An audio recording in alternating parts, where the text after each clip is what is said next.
Si esto te resuena, este vídeo es para ti. Bienvenidos a Charlas para el Corazón. Bienvenidos todos a un nuevo episodio de Charlas para el Corazón. Hoy estamos preparándonos para entrar en el autoconocimiento, la primera parte de la inteligencia emocional y una base muy esencial para avanzar adelante en la vida. Estamos yo y Mary, como siempre, y hemos invitado a Jordi. ¿Quién eres tú, Jordi? ¿Quién soy yo? Bueno, pues un conglomerado de roles, yo te diría, ¿no? ¿A qué te dedicas? ¿Quién eres? Cuéntales a la gente un poco tu perfil profesional, que es como la gente normalmente se introduce cuando le dicen ¿y tú quién eres? Desde ahí yo os diría que soy un tipo con mucha suerte. Soy coach certificado MCC por la ICF, Master Coach. Entonces, digo que soy un tipo afortunado porque yo dejé de trabajar el 2 de diciembre de 2009 gracias precisamente a que me había desalineado total y absolutamente de mi empresa. Y entonces eso me llevó a tomar una decisión que fue salir del lado oscuro, de lo que yo le llamé el lado oscuro en aquel momento, haciendo un símil con la Guerra de las Galaxias, ¿no? Irme al lado de la luz donde se está muchísimo mejor. Y entonces desde ahí lo que hago es trabajar un poco sobre 4 grandes pilares. El primero de ellos es la docencia, donde tuve la inmensa suerte de conoceros a vosotras dos y a toda aquella gente maravillosa que constituía vuestro grupo. Luego, aparte, estoy en diferentes sitios, en diferentes continentes también, países, sobre todo países de habla hispana. El segundo pilar es trabajar en organizaciones donde trabajo con el lado oscuro desde la luz, precisamente para cambiar el lado oscuro, ¿no? ¿Cómo? Pues trabajando como coach ejecutivo, como coach de equipos, como formador, incluso os diría que como confesor. La tercera pata, pues, es trabajando con colegas coaches que quieren certificarse y entonces, pues les acompaño en ese tránsito de certificación. Y la cuarta son particulares. Y entonces ahí está mi episodio profesional. Soy un tipo afortunado y llevo 33 años casado con la misma persona, con 3 hijos fantásticos y un enamorado del mar. Desde nuestra experiencia estamos súper contentas de tenerte hoy aquí para hablar de a lo que íbamos, ¿no? La primera parte de lo que sería la inteligencia emocional, que si se divide en dos, la intrapersonal y la interpersonal, la primera pata es el autoconocimiento. ¿Cómo definimos el autoconocimiento? Bueno, el autoconocimiento lo podríamos definir como la base para vivir una vida consciente. Claro, es muy fácil caer en el típico tópico, ¿no? El autoconocimiento es conocerse a sí mismo, sí, vale. ¿Y qué más, no? Es realmente el primero de los elementos para vivir esa vida consciente. Yo en su época viví de puntillas, como aquel que dice, ¿no? Corriendo, corriendo, corriendo. Prácticamente os diría, ¿sabes? Como aquellos pájaros que realmente caminan sobre el agua. Cuando nacemos somos como una hoja en blanco y estamos muy conectados con nosotros mismos, estamos experimentando constantemente, pero luego nos vamos haciendo grandes y vamos perdiendo esa conexión y no nos conocemos y vamos haciendo lo que los demás y la sociedad como que nos van guiando, ¿no? Y al menos en mi experiencia, creo que también en la tuya, Jordi, y en la tuya, Emma, hemos llegado a un punto, cada uno a su edad y con su historia vital, donde nos hemos dado cuenta de que queríamos otras cosas, de que eso no acababa de ser, y hemos empezado como a investigar quiénes éramos realmente. Si yo no sé quién soy, ni qué siento cuando lo estoy sintiendo, ni por qué, ni para qué, entonces estoy como en automático constantemente, ¿no? Así es, y además hay un añadido, porque y aquí, si me permitís, voy a hablar en primera persona porque no sé las reacciones que tiene la diversa gente, pero sí empiezo a conocer las mías, ¿no? Y entonces cuando me agarraba mis grandes cabreos, mis grandes enfados, con la actuación de aquel o aquella otra, eran enfados automáticos donde no podía ni saber lo que me pasaba. Simplemente me calentaba y a partir de ahí estallaba. Es decir, recordaréis el secuestro límbico, ¿no? Donde aparece la amígdala, se queda con todo el cerebro y dice, vamos a defender a Jurdiet, que aquí hay peligro. Entonces, claro, eso está muy bien, pero a lo que me llevaba en aquella época era a vivir realmente secuestrado por las emociones. Eso sí, no manifestaba apenas ninguna. Pues ya sabéis que en las organizaciones las emociones están proscritas, están mal vistas. Uno no se puede mostrar vulnerable y por tanto eso además te va carcomiendo, te va corroyendo y viene a ser como un ácido, ¿no? Que te va simplemente comiendo por dentro. Pero ahora esto lo estamos cambiando, ¿no, Jordi? ¿Y Emma? Bueno, Cambiar y poder hablar de nuestras emociones en las oficinas y ser vulnerables. Mira, la gran ventaja y el gran dato, yo creo, es que ya en las escuelas, desde las edades más tempranas, están empezando a trabajarles en sus emociones. Es decir, vamos a tener en 20 años o en 15 años una juventud con una gestión de las emociones notablemente distinta, que se va a conocer mucho mejor. Y eso dará pie a que aquellos que paguen mis pensiones lo hagan con mayor conocimiento de ello. Exacto. También que, bueno, las generaciones que están creciendo ahora, siento que tienen muchas más herramientas, como tú, por ejemplo, como padre, que has cambiado ya tu expresión emocional, tu gestión, todo esto, lo puedes pasar a tu hija, a tus hijos. Y así vamos cambiando mucho. Porque sí, lo que ocurre es que yo llegué tarde. ¿A qué te refieres? Pues porque yo empiezo a darme cuenta de las cosas que yo te diría que tenía no menos de 40. Con lo cual, tener en cuenta que la psique infantil se desarrolla en los 6-7 primeros años de vida. Es decir, esa hoja en blanco que decías es como una esponja que va absorbiendo toda la información, ¿sí? Entonces, cualquier reacción de los padres, los comportamientos y tal, lo que generan en el niño es una estrategia de adaptación al medio. Y por tanto, la emocionalidad, esa criatura la aprende y la gestiona en función de su entorno. Si eso yo lo hubiera sabido con 27 años que tuve mi primer hijo, pues las cosas hubieran sido notablemente distintas. De todas maneras, estoy bien orgulloso de los 3. No, exacto. Ahí está el reto de ver cuáles son los patrones que yo he asimilado de mis padres, de mi infancia, etcétera, etcétera. Y para eso, lo primero es el autoconocimiento, realmente. Si no me conozco a mí mismo, difícilmente voy a poder gestionar nada. Y si no me conozco, y si no me lidero a mí mismo, difícilmente voy a poder liderar a nadie. Nadie lidera en el vacío. ¿Sí? Eso es Por tanto, tienen que haber bases muy sólidas. Es como cuando hablamos de las luces y las sombras, ¿no? Que vivimos, solamente nos gusta mostrarla en nuestra parte positiva, pero en nuestro interior, en nuestro inconsciente, hay un mundo todavía más grande. Si no conocemos este inconsciente, esta sombra, va a acabar subiendo hacia la superficie cuando menos nos lo esperemos.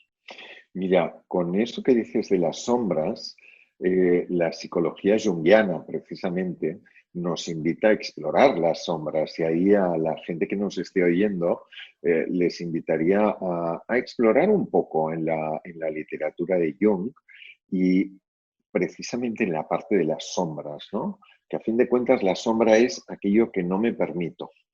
Aquello que critico es que quizás no me lo estoy permitiendo. Una duda que siempre aparece cuando empiezas a trabajar el autoconocimiento es ¿qué es una emoción y qué es un sentimiento? A ver, la emoción es algo que viene, ¿sí? Incluso venimos con un sistema operativo creado con emociones innatas, las emociones primarias. Si tú a un bebé le pegas un grito o le haces una expresión muy cerca de la cara, esa criatura lo que hará será asustarse.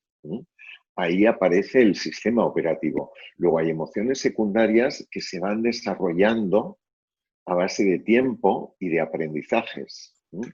Los celos, la envidia, etcétera, etcétera. Pero la emoción llega, deja su mensaje y se larga. El sentimiento es cuando ya le ponemos cognición a esa emoción, cuando ya la pasamos por algún filtro. Alguna Por tanto, interpretación. Exacto. Ese es el sentimiento. Tiene una duración mayor que la emoción, dado lo que os decía. La emoción es muy puntual. Llega, deja su mensaje y se va. El sentimiento hace que hagamos una interpretación de aquello que ha ocurrido. ¿Qué es lo que ha ocurrido? ¿Por qué nos ha ocurrido? ¿Qué es lo que me hace sentir pena? Me siento triste. Es un sentimiento de tristeza. ¿Cuál sería la emoción? Pues quizás la emoción será el dolor y el sentimiento la tristeza. La emoción sería por ejemplo, hay un accidente y el susto, ¡pum! Eso es la emoción. Pero luego todo el sufrimiento, el dolor que genera sería el sentimiento. Exacto. Y si lo llevas a un plano de mayor longitud en el tiempo, ese conjunto de emociones y sentimientos van configurando el estado de ánimo. O sea que tenemos la emoción, luego el sentimiento y el estado de ánimo. Digamos que sería como el ecosistema nuestro interior, ¿no? El estado de ánimo. Las emociones, que también son muy importantes, porque aunque sea solo duren un minuto, un segundo, una milésima de segundo, lo que, no sé, muy poquito tiempo, siempre nos traen un mensaje. Y eso para mí fue el gran aprendizaje cuando empecé en el mundo de la inteligencia emocional. He tardado mucho en darme cuenta de que mis emociones las tengo que abrazar. Las frases de las niñas no tienen derecho a enfadarse y los niños no lloran, eso hace mucho daño porque el lloro te está diciendo, te está dando una información muy importante y la rabia también. Y contener eso es como apuñalarte a ti mismo por razones sociales. Sí. Mira, sería como beberte un traguito de lejía que creo que algún mandatario americano aconsejaba contra el COVID. ¿Qué es lo que ocurre cuando me estoy carcomiendo, cuando me estoy comiendo mis emociones? Además, emociones, vamos a decirlo así, desagradables. Veréis cómo lo que genera en muchos casos es dolor de estómago, pero eso no es gratuito. El estómago está segregando una serie de ácidos precisamente propiciados por nuestro malestar. O sea, no es gratuito el tema de gestionar las emociones. Pensar una cosa, y os lo pregunto a las dos, ¿cada cuánto, sacáis la basura en casa? Cada vez que hay suficiente como para tirarla. Sí, mucho a menudo, casi cada día a veces.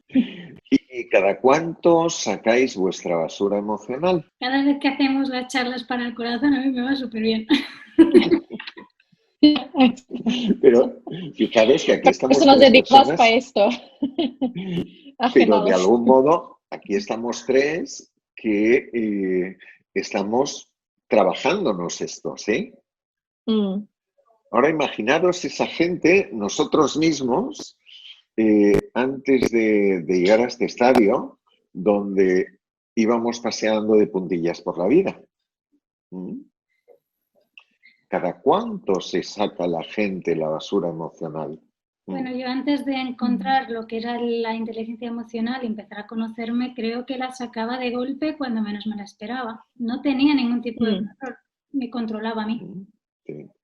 Y además seguramente lo hacías ante la persona menos indicada. Aquellos que menos culpa tenían eran los que tenían que aguantar a la Mary Chucky. Sí.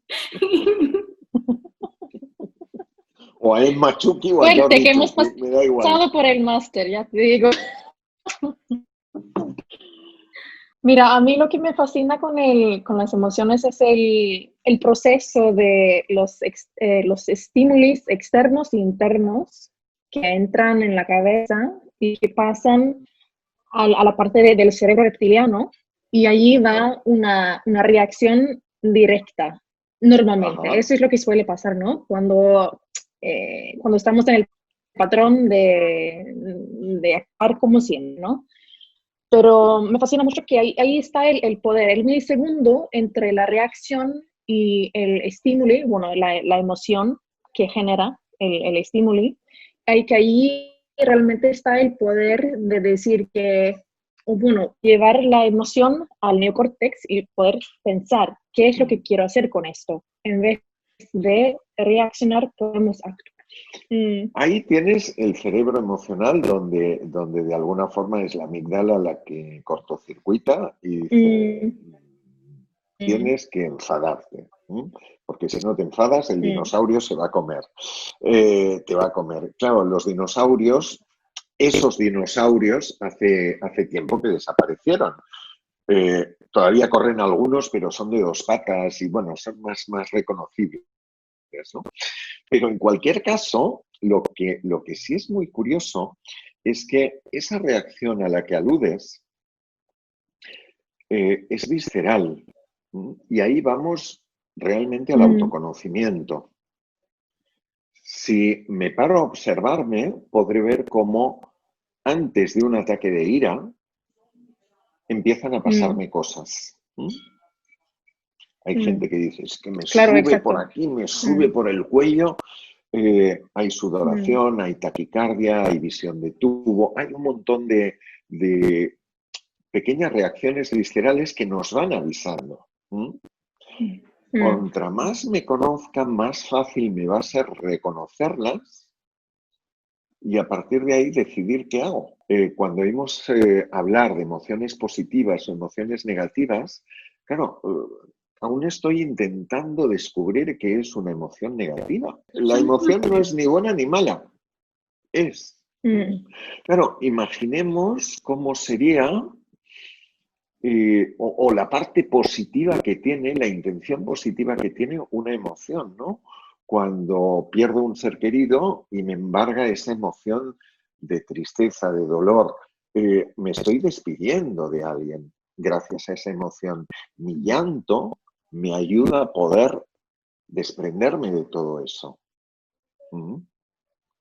Entonces, que me cuenten qué hay de negativo en esa emoción. No hay nada, igual que en la rabia, que va muy bien para los límites. Cuando nos sentimos agredidos, aparece la rabia para poder defendernos. Que también la rabia es otra de las emociones que menos entendidas están, creo, igual que la tristeza. Sí. Claro, ahí es cuando hablamos ya de la segunda pata de la autogestión, ¿no? Precisamente porque el conocernos nos permite autogestionarnos y no olvidemos que estamos en un sistema.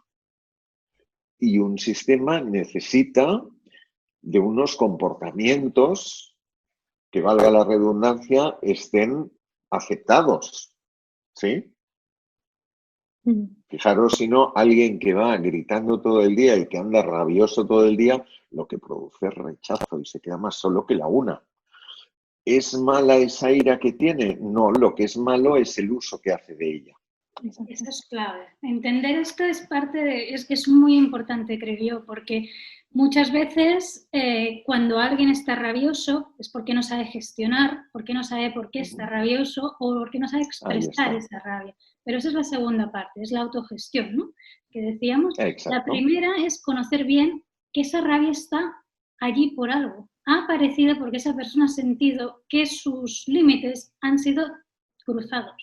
Y como no ha sabido ponerlos en su momento, pues los está poniendo ahora de golpe y mal. Sí, así es. Claro, ahí nos puede ayudar, por ejemplo, los procesos de coaching pueden ser muy útiles a la hora de que la persona se vaya conociendo poco a poco, ¿sí? Ya sabéis vosotras que a fin de cuentas lo que hacemos los coaches, vosotras, yo, lo que hacemos es precisamente acompañar a la persona a que vaya hacia adentro y que comprenda sus comportamientos. A que de algún modo empiece a entender el por qué hace lo que hace.